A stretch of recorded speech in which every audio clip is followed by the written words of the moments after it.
hey guys কি খবৰ আপোনালোকৰ আজিৰ ভিডিঅ'টো আৰু ৰ'দডালৰ পৰা আৰম্ভ কৰিলোঁ মানে আজি আমাৰ লেট্ৰিনৰ টেংকিৰ ছাদখন মানে ঢালাই কৰিব সেই আৰু ইভাগে এয়া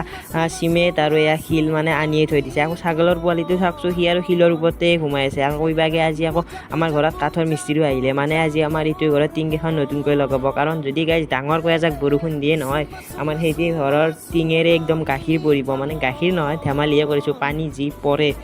এতিয়া আৰু আজি গাইজ একদম দুয়োফালে কাম চলিব ইভাগে আৰু এই ঘৰৰ টিং সলোৱা কাম আৰু ইভাগে আমাৰ লেট্ৰিনৰ ছাদৰ কাম এতিয়া আৰু পুৰা লেট্ৰিনৰ ছাদৰ বাবে মছলা চছলা মাৰি ল'লে আজি আকৌ এটা কথা হ'ল মই আৰু গাইজ লেট্ৰিনৰ ছাদৰ মছলাখিনি নি দিব লাগিব ৰ'ব তো এতিয়া আৰু